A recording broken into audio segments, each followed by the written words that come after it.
Good afternoon, everybody. Tim S., grateful recovering addict. Today is June 16th. Just for today, accepting life. Some things we must accept, others we can change. The wisdom to know the difference comes with growth in our spiritual program. Basic text, page 95. It's relatively easy to accept the things we like. It's the things we don't like that are hard to accept. By remaking the world and everyone in it to suit our taste would solve nothing.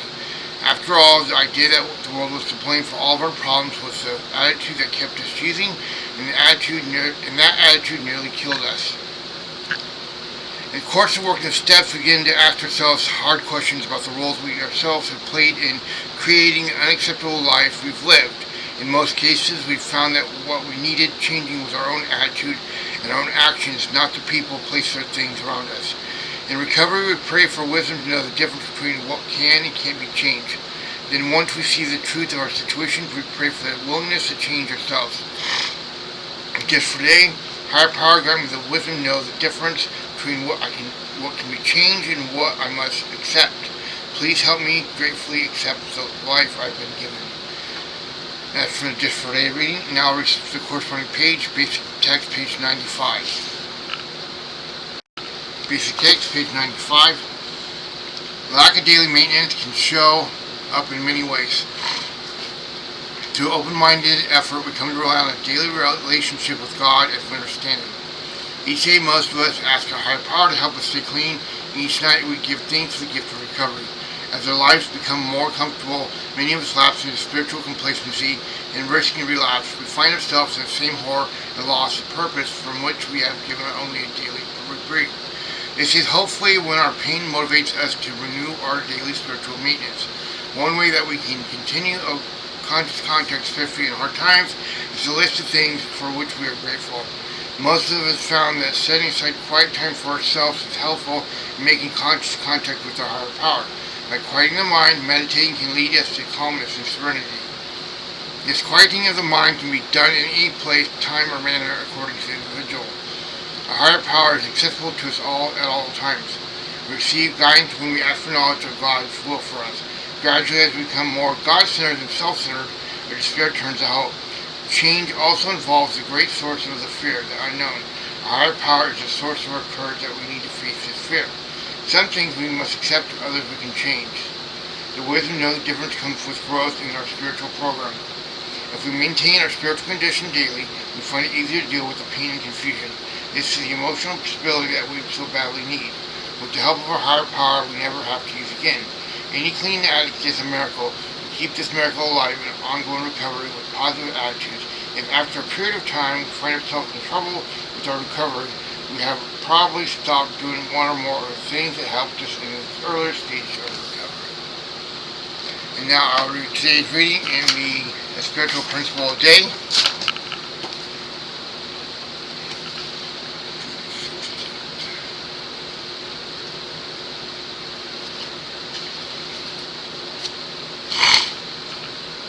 Enduring loss, reclaiming joy.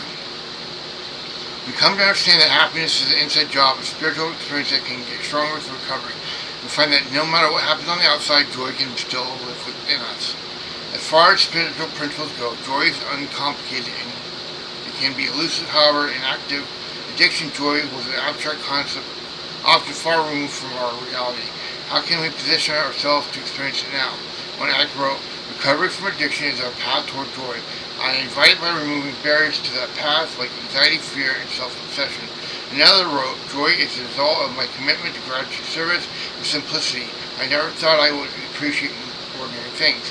The third wrote, "The greatest joy is bittersweet because I've experienced moments of it during my dark hours. I can't have joy without hope, and no amount of pain can take it away from me." Experiencing pain is part of our human condition, even when we do everything right. We can get clean, own our own part in our past mistakes, make amends, learn to live by spiritual principles, be a magnificent service in the rooms at home and out in the community. Yet pain will visit us again. We'll lose people and relationships. Material gains come and go. Our health may decline, but can joy be taken away from us? Is joy, like pain, an inevitable part of our experience? Most of us would say that joy, like recovery, is available to us all. despite and struggles when we infuse our situation with gratitude. We find hope for our future and create a place for joy at the table. We choose to look at our troubles with a sense of humor and maybe even benefit from some laughter through our tears of anger or sorrow. None of this is easy, but through the inside job that is recovery, acceptance of this very moment is within reach. Serenity is possible. We can endure loss and reclaim joy over and over again. Regardless of any current burdens, I'll shine the light of gratitude on what's bright in my life today and experience joy. Recovery has taught me that I can embrace multiple experiences at once. And now I'm going to, real quick, I'm going to pause this real quick and try and find the book that coincides with this reading from Spiritual Principle Day, so excuse the pause.